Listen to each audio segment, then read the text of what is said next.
Sachin motorcycle रोककर उस अंधेरे में बैठे रोते हुए साय से पूछता है, कौन है वहां?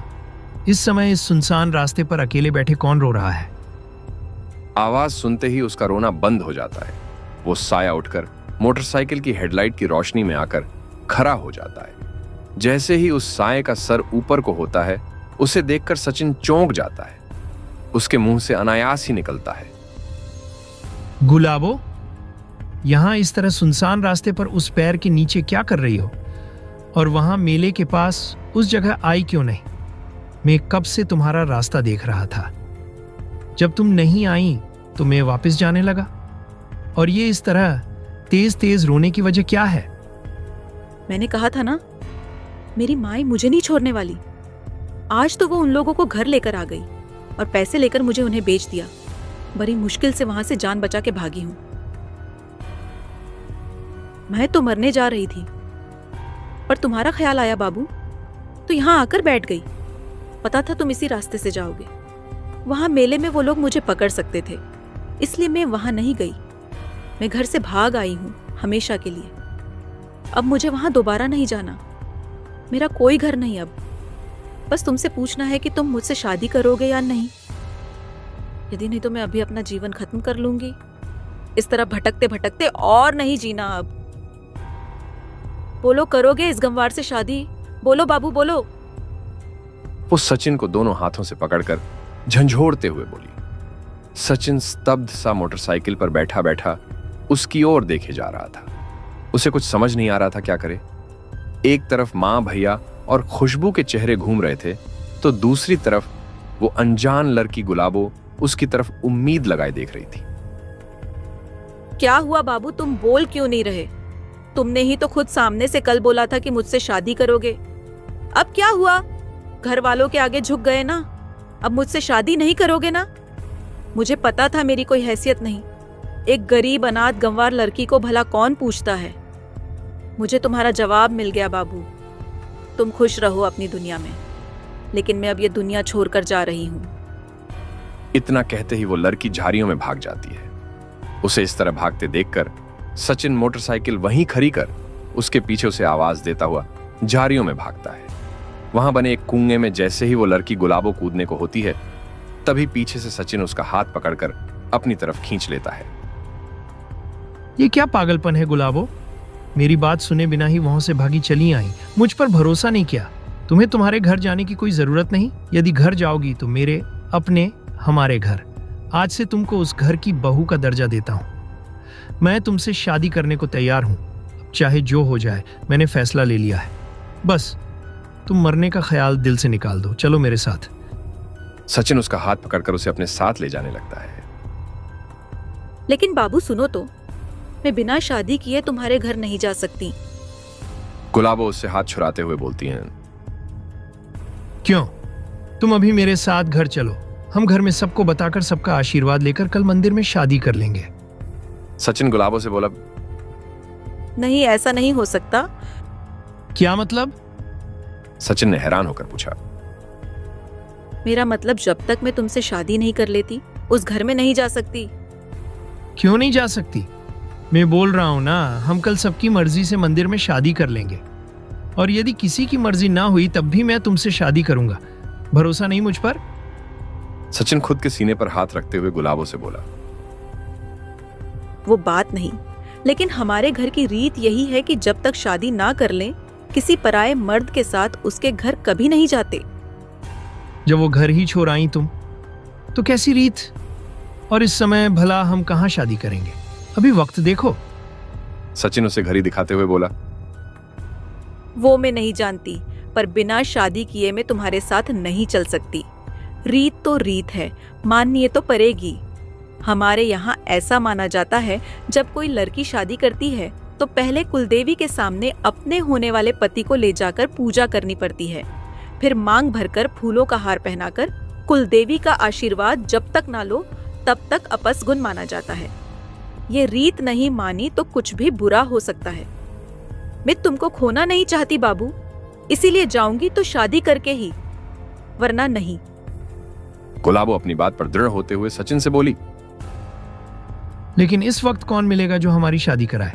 और फिर आज पता है क्या दिन है? अमावस्या। भला आज कौन शादी करता है? मुझे दिन विन से कोई मतलब नहीं। उधर वो लोग मेरी जान के पीछे पड़े हैं, इधर तुमको दिन दिखाई दे रहा है। यदि मेरी बात नहीं माननी तो चली जाती हूँ, मेरे पीछे मत आना अब। जाओ बाबू, तुम जाओ। इतना कहते ही गुलाबो पीछे मुड़कर जाने लगती है। सचिन दोबारा उसका हाथ पकड़ उसे रोक लेता है। चलो तुम्हारी बात मान भी ली, तो इस समय कौन से मंदिर में हम शादी करेंगे? बोलो। हमारे कुल का एक मंदिर है, वही जहां हम पहली बार मिले थे। हम वहीं कुल देवी को साक्षी मानकर शादी कर लेंगे। हमें अभी वहां चलना होगा। उस जगह? वो भी इस वक्त? और तुमने ही तो कहा था उस दिन की रात में वहां जाना ठीक नहीं। सचिन गुलाबो से हैरानी जताते हुए बोला, शादी करनी है अभी तो वही चलना पड़ेगा। डरो नहीं, मैं साथ हूं। हमारी कुलदेवी का आशीर्वाद लेना जरूरी है। जल्दी चलो। वो सचिन का हाथ पकड़कर उसे ले जाने लगती है। सचिन जैसे उसके आगे कुछ बोल ही नहीं पाता। इतनी जल्दी ये सब क्या हो रहा है, उसे कुछ समझ नहीं आता। बस वो उस लड़की गुलाबो की बातों में खोता चला जाता है और उसके पीछे पीछे चल देता है। वो जगह तो यहां से बहुत दूर है, हम इस वक्त कैसे वहां जा सकते हैं? सचिन गुलाबो से सवाल करता है।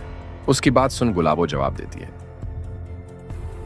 यहां से एक रास्ता वहीं को जाता है, जिससे हम उस जगह जल्दी पहुंच जाएंगे। अब बिना सवाल किए जल्दी चलो बाबू, अभी अच्छा मुहूर्त चल रहा है। यदि हम इस मुहूर्त में कुलदेवी का आशीर्वाद लेकर शादी कर लेंगे तो आगे के लिए बहुत अच्छा होगा। उस जंगली उबर खाबर रास्तों से होते हुए कुछ ही देर में वो लोग वहीं झरने के पास उसी स्थान पर पहुंच जाते हैं जहां सचिन की मुलाकात उस लड़की गुलाबो से हुई थी। वहां पहुंचकर गुलाबो उसे एक पैर के नीचे ले जाती है। पैर के पीछे झाड़ियां हटाते ही एक छोटी सी गुफा मिलती है। वो सचिन को उस गुफा में चलने का बोलती है। सचिन हैरानी से उस रहस्यमयी गुफा को नजरें घुमा घुमा कर देखने लगता है। तभी थोड़ा आगे बढ़ने पर कुछ रोशनी दिखाई देती है। एक दीपक जलता हुआ दिखाई देता है। सामने कोई डरावनी सी देवी नुमा मूर्ति रखी रहती है और पास ही एक लाल जोरा, 2 हार रखे हुए होते हैं। सचिन गुलाबो से पूछता है कि ये सब सामान यहां कैसे? गुलाबो बताती है कि वो सब सामान उसने पहले ही रख दिया था जब कल सचिन से उसकी बात हुई थी। गुलाबो बोले जा रही थी और सचिन बड़े आश्चर्य से वो सब देखे जा रहा था। जैसा मैं कहूं वैसा करते जाओ। इस थाली में परे सिंदूर को उंगली से उठाकर मेरी मांग भरो और फिर हार पहना दो। सचिन वैसा ही करता है, पर वो कुछ समझ नहीं पाता। उसकी मांग भरकर दोनों एक दूसरे को हार पहना देते हैं। जैसे ही सचिन उसके गले में हार डालता है, वैसे ही वो लड़की गुलाबो चेहरे पर एक अलग ही चमक लिए मुस्कुराने लगती है। सचिन बस उसे गौर से देखे जा रहा था। बस बाबू, अब हम जन्म जन्म के साथी बन गए। कोई हमें अलग नहीं कर सकता। देवी का आशीर्वाद मिल चुका है, अब सब अच्छा होगा। इतना कहते ही वो अपनी उंगली के एक नाखून को सचिन की हथेली पर गिरा देती है। थोड़ा खून निकल आता है। सचिन दर्द से कराह उठता है। फिर वो लड़की गुलाबो अपनी हथेली पर भी ऐसे ही खून निकालती है। दोनों के खून को मिलाकर वो उस मूर्ति को तिलक करती है। सचिन अभी भी सब कुछ चुपचाप होते देखता रहता है। फिर गुलाबो वापस उसे लेकर उस रास्ते पर आ जाती है जहां सचिन की मोटरसाइकिल खड़ी रहती है। ये लड़का पता नहीं कहाँ गया है, इतनी रात हो गई। मुझे तो लगता है माँ, वो कल रात वाली से परेशान होकर ही कहीं गया है। मैंने कहा था, हमने उससे बात करने में जल्दी कर दी। पता नहीं कहाँ होगा मेरा छोटा भाई। महेश चिंता और आशंका भरे लहजे में बोलता है। सचिन का दोस्त बंटी भी इंतजार कर वापस अपने घर चला जाता है।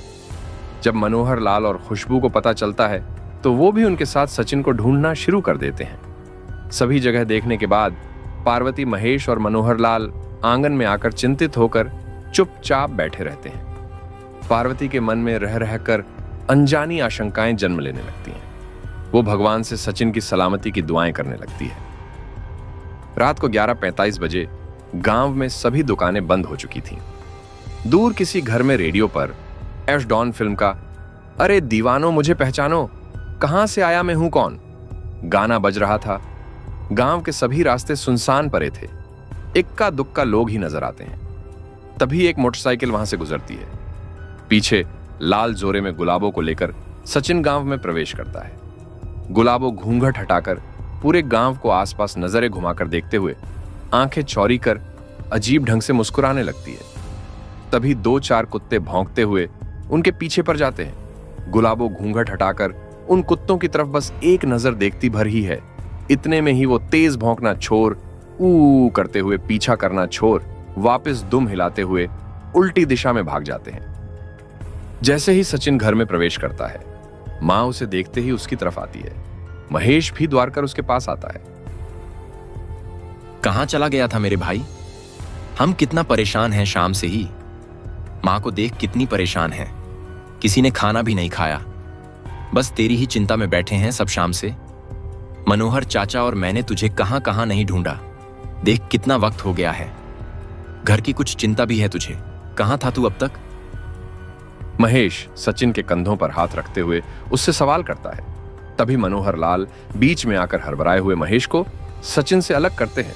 उसे शांत होने का इशारा करते हैं। सचिन जब वहां देखता है तो मनोहर चाचा, खुशबू, भाभी और मां सभी हैरानी से प्रश्नवाचक मुद्रा में उसकी ओर देखते रहते हैं। सचिन चुप होकर खड़ा रहता है। उसके मुंह से कोई बोल फूटता। बस वो बड़ी अजीब नजरों से सबको देखता रहता है। खुशबू भी उसके पास आकर उससे वही प्रश्न करती है जो उस समय सबके मन में उठ रहे थे, पर सचिन कोई जवाब नहीं देता। उसे समझ नहीं आ रहा था कि वो कैसे अपनी बात की शुरुआत करे।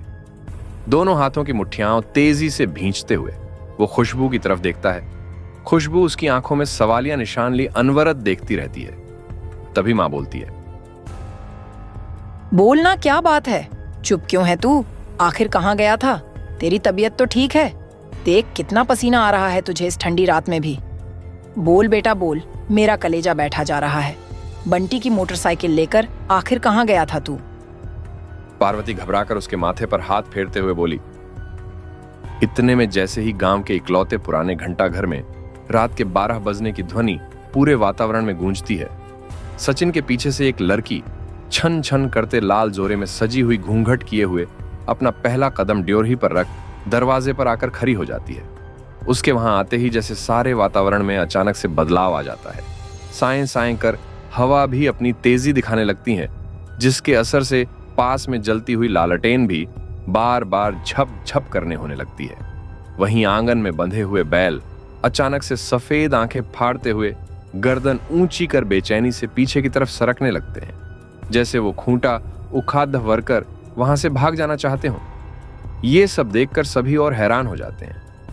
किसी की समझ में कुछ नहीं आता कि आखिर अचानक से ये सब क्या होने लगा।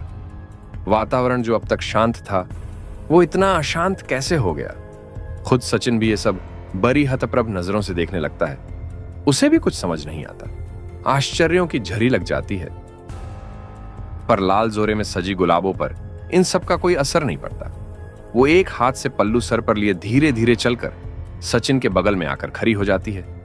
सभी लोग स्तब्ध होकर बड़ी हैरानी से सचिन के बगल में खड़ी लाल जोरे में सजी गुलाबों को देखने लगते हैं और बस एक टक उन दोनों को ही देखते रहते हैं।